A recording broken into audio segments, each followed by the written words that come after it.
I hate the fact that I even have to report on this. Mike Trout has a torn meniscus. I cannot believe the baseball gods are stealing Mike Trout in his prime away from us, and obviously he was emotional. Juan Soto, he hit a baseball 970 feet last night. He stared down the pitcher and then kind of called out the pitcher after the game. We had a delay down in Arizona, which almost never happens because they play in a dome. It was delayed because a colony of bees showed up and made home right behind home plate. And also, the Rays and the Brewers, they put on a show because we had guys throwing hands at each other. All of that and more in today's MLB Recap. Today is a big boy recap, so do all that YouTube stuff, subscribe, use code Fuzzy on SeatGeek, Underdog Fantasy. All right, let's start the recap. The sad part about Mike Trout tearing his meniscus is the fact that he even said out loud he didn't even know when he tore it. He just kind of felt like it was sore, and he even stole his 6th bag on a torn meniscus. He scored from second on a pass ball, all of this while having a torn up knee, so he's probably going to be out for the next 2 or 3 months. He was on pace for a 50 home run,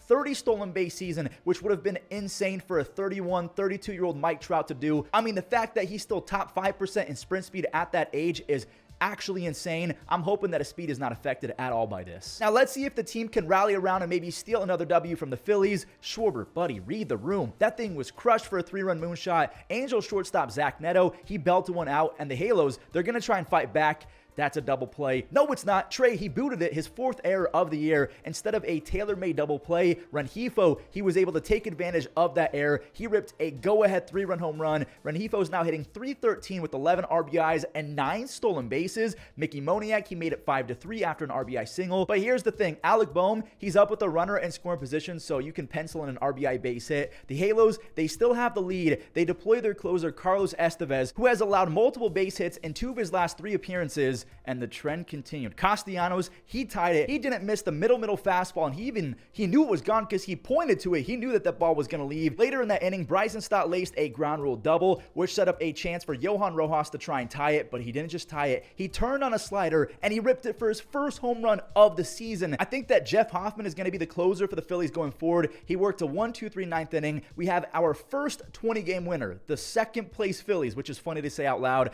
Shout out to Spencer Turnbull. He had 6 strikeouts over 5 1/3. He has a 1.39 ERA and 6 starts. If they actually replace Spencer Turnbull with Taijuan Walker, the Phillies just point and laugh at them. This next game had to have stung for Dodgers fans. Yes, that's a terrible bee pun, but this game was delayed due to bees. They swarmed around the netting at home plate, and they made a cute little home. And then could you imagine being a bee, like a massive invader coming and stealing your home?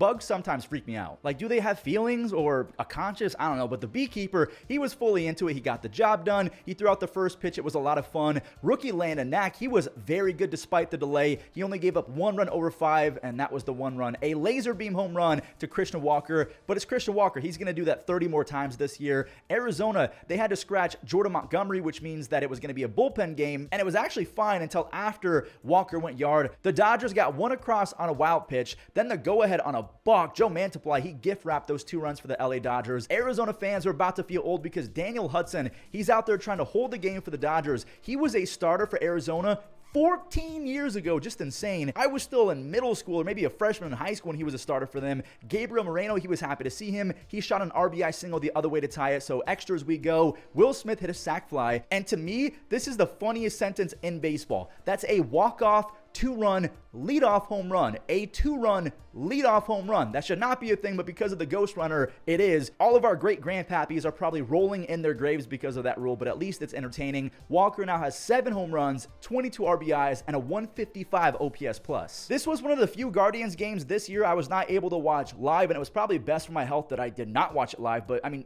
that's cool. Josh Naylor, he somehow got that ball to leave for a 3-run home run. He's up to 7 home runs and 24 RBIs, but why was it good for my health to not watch live? That's why. Bregman, he saved his first home run for Cleveland. The score is knotted up at 3-3. Yeah, right. Rookie Joey Loperfido, I think that's how you say it. I might have botched it, but he clutched up with the bases loaded. His first hit is a big one. Shout out to Jeremy Pena. He had a sick read off the bat, so he scores from second, and holy bat flip. Oh my goodness, the ball had family, John. John Singleton hit the cover off of baseball for a 3-run tank job, 114.7 miles an hour off the bat. But here comes the Guardians. Quan, he tripled. Andres Jimenez, he also saved his first home run for this game. His 2-run blast made it 8-5. The pen is out for the Astros now. Wait, that's not Brian Abreu. It's Rafael Montero, and that's a game-tying 3-run home run. Esteban Florial has been him over the last few days. He got his hands inside and found a barrel, 111 off the bat. He's hitting almost 300 with 3 home runs over the last 2 weeks. So it's 8-8 through 9. Free baseball it is. Josh Hader, he's trying for 6 outs. He pitched the 9th. He's back out for the 10th. This is the first time since 2000, I think,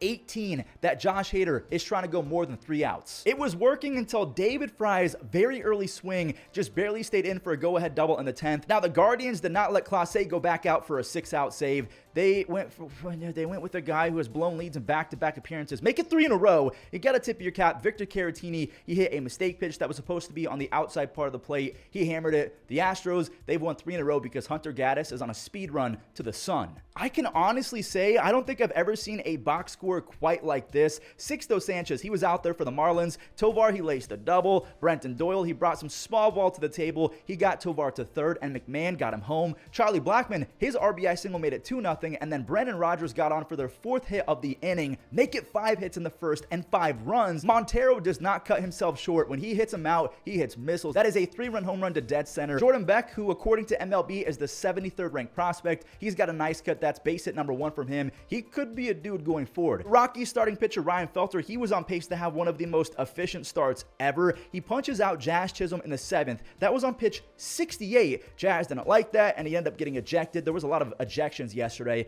Feltner, he got the 3rd out, so 7 shutout for him. He then threw a clean 8th inning, so he's trying for the complete game shutout under 100 pitches. He's going for a Maddox. It's just that the 9th is kind of uncharted territory for this kid, and it showed. Multiple runners got on, and Luis Ariz, he kept the base runner thing going on an RBI double. Ryan Felter, he's out now. He fought valiantly. Justin Lawrence is going to try and get the final outs, but that is not an out. Rookie Dane Myers, he wants to stay up in the big leagues. He came up huge with a 2-run single, and then Jesus Sanchez got hit by a pitch. So in the blink of an eye, the Rockies were 1 inning away from a complete game shutout, and now the tying run is at 3rd with only 1 out. Emmanuel Rivera, he did it. He put the ball in play. A sac fly worked, so it's now tied. Colorado got 5 in the top of the 1st, and then Miami got 5 in the bottom of the 9th. I've never seen that before. Ryan McMahon did put the Rockies up by 1, but I'm just going to show the Marlins because they deserve the shine here. Brian De La Cruz, his 7th double of the year, tied it at 6, and I told you, Dane Myers, he's not going back down. Hunter Goodman, he threw a seed to home. It's going to stay tied, but it's dropped.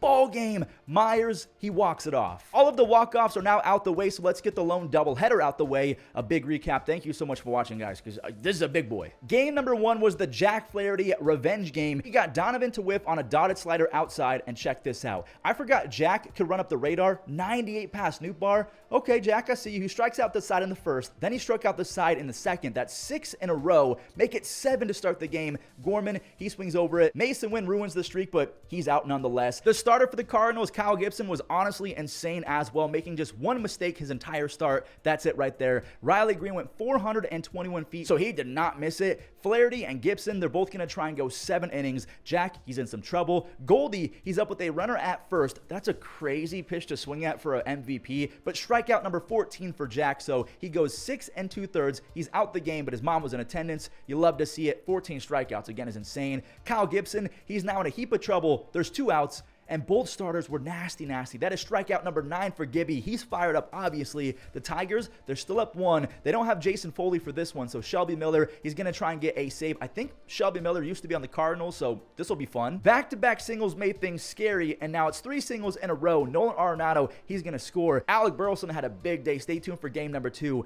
In steps Pedro Pages, who I just learned even existed. That is a terrible pitch, and Pages crushed a BP fastball. It went very far, but Wencel Perez, he tracks it down. He had a monster game too, so again, stay tuned for that. That sac fly puts the Cardinals out in front, and Ryan Helsley, he took them all the way home. He has 10 saves. That leads Major League Baseball over his last 120-ish innings dating back to 2022. He has a 1.7 ERA and a 13 strikeouts per 9. He's as shut down as it gets. Game number 2 started off with a cue shot. Riley Green hit one off the very top of his bat. that. The cue shot worked. He sneaks one down the left field line, and Torkelson, he's just the best at that, rolling over and getting free RBIs on groundouts. I mean, was that mean? Probably, but he stunk this year. He's got to flip the switch one of these days. Like, he should be doing this. When Sel Perez has some juice, it is not easy to go the other way, but he did. Mark Canha, he makes it 4-0 for Matt Manning, and good thing he did that because the Cardinals, they yet again showed they're never out of games. Brendan Donovan cracked a 2-run home run. Matt Manning, he was taken out for the lefty Tyler Holton, so on paper, that's smart to go lefty. Oh, never mind. Alec Burleson, he's got power for days. His hard hit percentage, exit velocities, and barrel rates are looking really good this year. The Cardinals steal the lead, and it's tied again. Another RBI ground out ties it at 5. Wensel Perez, he's now hitting from the left side. I need a tops now. Wensel Perez, a switch hitter with power and 85th percentile speed. Please, MLB The Show, make it happen. Riley, he got another one. He has 7 home runs and a 1.4 F4 already.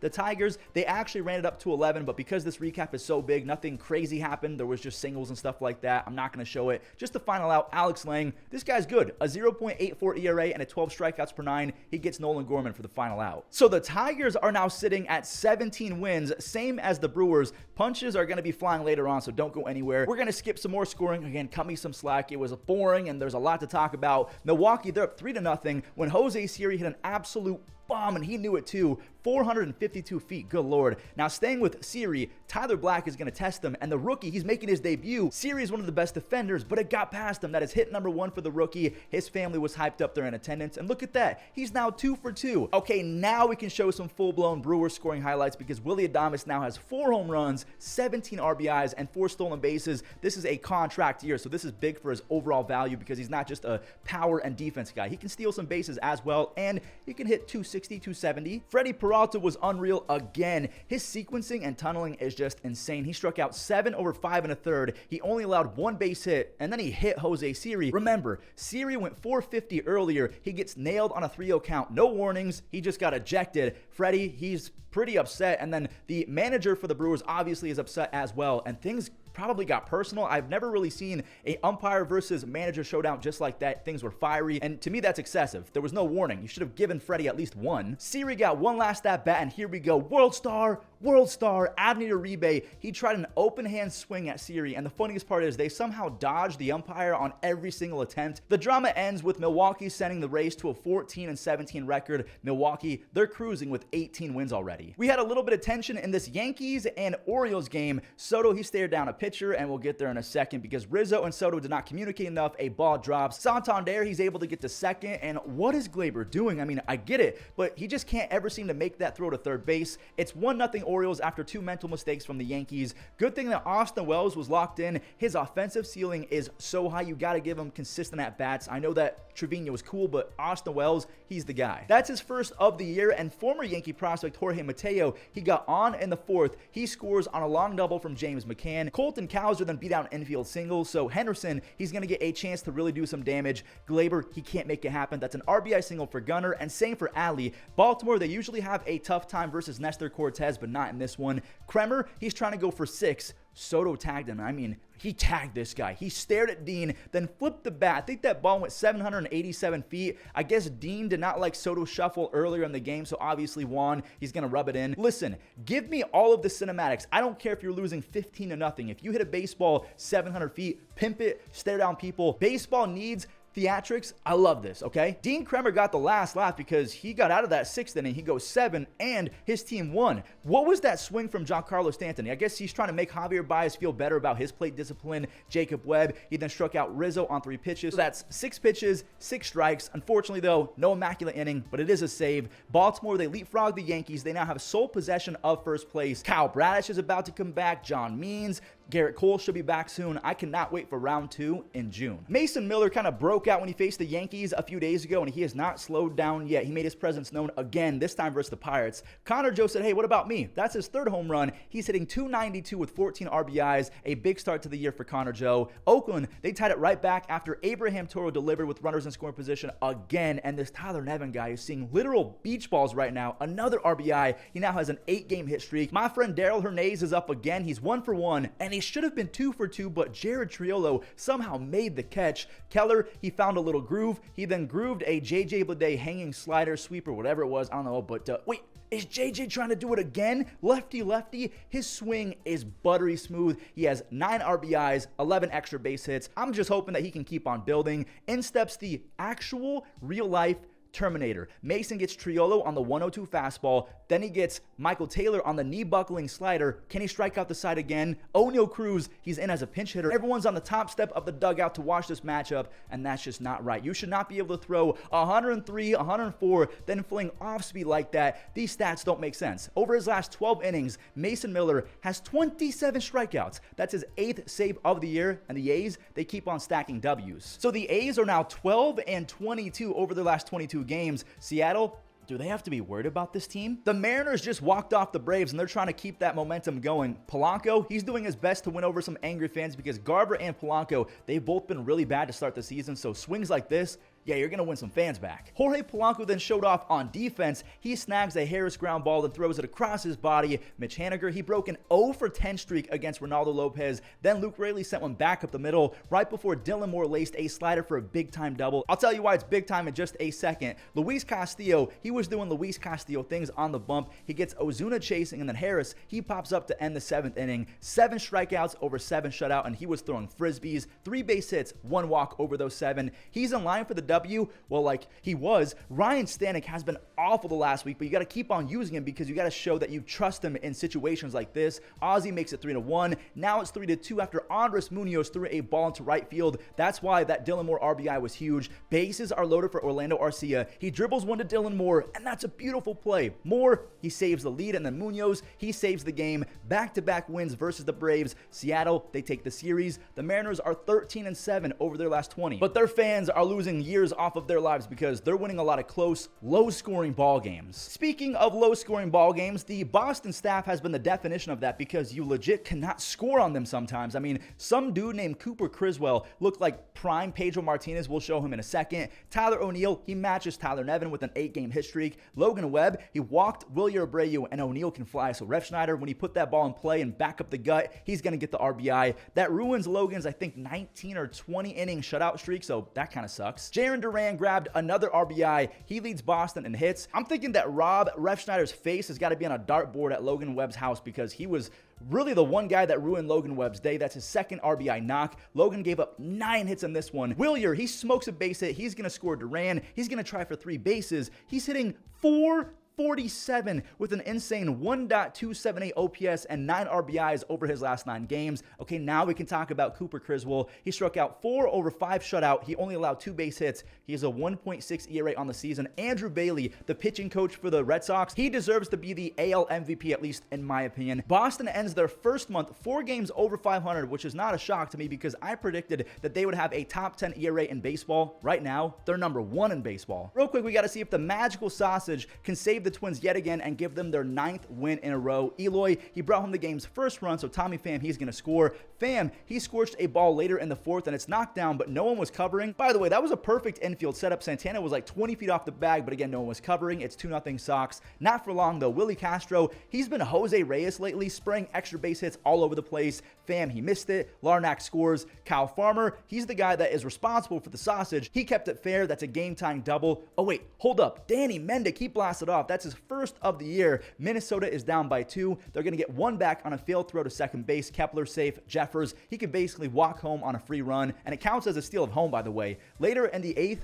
Minnesota, they're going to tie it. Carlos Correa, he's back in the lineup, and I'm happy that he's healthy and clutching up. Like, I'm not happy as a Guardians fan, but I am happy as a baseball fan. Trevor Larnach plays Correa on a rocket single. That's where it ends. Wait, oh! Benny Biceps did it again. I lied. His 2nd clutch home run of the week. He ties it, and then Kopech ruined it. He let Buxton get to 3rd. Kepler, he skied a sac fly to go up 1, and Johan Duran, he finished it up in the 9th inning. The Twins have won 9 in a row. Sure, it's 9 versus the Angels and the White Sox, but they didn't make the schedule. They went from 7-13 to 16-13. They'll take it no matter what. So clearly, the AL Central is leaps and bounds better this year. Kansas City has kind of been at the forefront of the rebound. Cole Reagans, he made light work of the Jays. He got 3 outs on 6 pitches in the first inning. Salvi, he sawed himself off. He's shaking his hands in pain because he got that shock from the bat, but it's a 20-game on-base streak, so he'll take it. Michael Massey, he'll take that. That's his first of the year. That's a 2-run home run. Reagans, he's still out there, and not gonna lie, I see shades of Cole Hamels, but I don't know if Cole Hamels was throwing 98 miles an hour. Vladdy chases that fastball outside. Reagans actually shut out the Jays over 5, just 1 base hit, but the 6th was a different story. It's only a matter of time before Bo,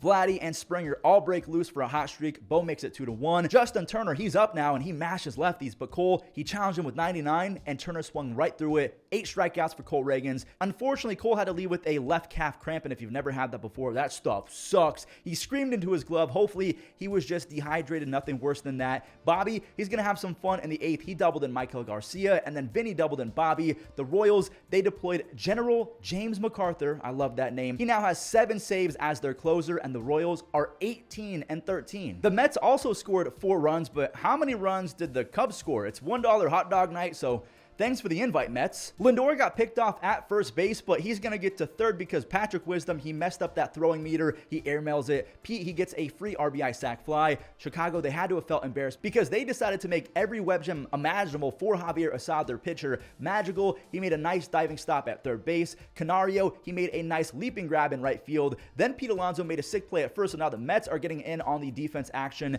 And then we got a Glizzy update. They sold over 70,000 hot dogs in this game. Oh no, the Cubs, they got back to making errors. Dansby, the Gold Glover, he got lazy with it. DJ Stewart, he's going to cash in. And again, that just stings. He did that with 2 outs. And of course, they showed Dansby leaning over. They basically said, "Ah, stupid, it's your fault." The Mets bullpen was absolutely nails again. Reed Garrett has been one of the best relief pitchers in baseball out of nowhere. Pete Crow Armstrong, he popped up to end it. And I think that's Jorge Lopez out there for the save. I wish that PCA would have homered or something like that because he was the top prospect traded for Javier Baez, if you don't remember. But regardless, the Mets win again. They're now a game over 500 at 15-14. The Nationals can also improve to 1 game over 500. All they got to do is beat the defending champs. That's a nice start for them. Luis Garcia, he smoked an RBI single to bring home CJ Abrams. Mackenzie Gore, he was on top of his game through 3. So yes, I am setting up a bad 4th. Back-to-back base hits set up this RBI base knock for Jonah Heim. Lowe is going to score, so it's 1-1. Marcus, he wanted to pull a Wyatt Langford, but he's not as fast, so that's only a stand-up triple. Seager, he missed it, but it worked out for him. That was essentially a safety squeeze. The Rangers, they're up by 1. Mackenzie Gore, he's out after the 5th, which was awesome for the lefty Josh Smith. He connected on a second home run. He's hitting .320 with 14 RBIs. He came in that Joey Gallo trade, so Ezekiel Duran, he raked last year. I guess now this is the year of Josh Smith. Later in the 7th, Marcus Semien, he was able to get to third base. Nathaniel Lowe, he got one just outside the reach of CJ, so the Rangers are up 4-1. A huge tip of the cap to John Gray. He goes 1-2-3 in the 8th, his best start in years. He's taken out after that, so 3 hits over 8 innings. Evan Carter, he singled home another. Add 2 more to that because Leody Taveras, he got that ball to barely leave. His first home run of the year. The Rangers, they've won 2 in a row, and the Nationals, they fall back under 500. Yu Darvish is back from the IL, and he was really good to start this game. That is a clean first inning. Jake Cronenworth, he blooped in the game's first run as Tatis flew around to score. We're in the 5th now. Nando, he basically stole second base, but Jake was swinging at the first pitch, so he takes away a stolen base, but I've never really seen this before. There was catcher's interference, and now the manager gets to pick what he wants. So Mike Schilt, the manager of the Padres, he can either take the result, an RBI groundout, or he can take the interference. He opts for the interference and loads up the bases instead of the RBI groundout, so he quite literally took a run off the board. Manny's up with the bases loaded, nobody out. And it does work out. Manny, he clears them on a double to left center. RBIs 14, 15, and 16. And then, I don't know what happened here. I think Spencer Steer just lost it in the lights. 1 scores. And then the Reds, yeah, they threw the ball around. Ha-Sung Kim, he's able to score on a Nando dribbler. Everyone is safe because India cannot make the throw. Good thing that San Diego scored a bunch, by the way, because Jamier and Fairchild, they hit 2 home runs in the 8th. It's now 6-4. Reds reliever Emilio Pagan, I'm not sure what happened, but he was fired up, and his manager got tossed. Then he kicked the batting donut. Okay. I'm sure the adrenaline was pumping through his veins, but that had to have hurt. He probably straight up towed that thing. San Diego closer Robert Suarez, he matches Ryan Helsley with his 10th save. They're both now tied for the league lead. Thank you guys for watching. We are so close to 500,000, so that's all I'm going to say. Please subscribe and enjoy the web gems. I'm going to go take a nap. Deals again. This is going to be caught. Left field, Kelnick has to go over toward the line and makes a great hard hit. Nice play, Valdez up on his feet, throws him out. Line caught by De La Cruz. And he gets way out there to be able to get that. in the air left field, falling quickly, and so is Riley Green. Swinging a high fly ball to right center, struck well. Palacios back onto the track, now at the wall, leaps. In 2013. Benson coming on hard on the slide.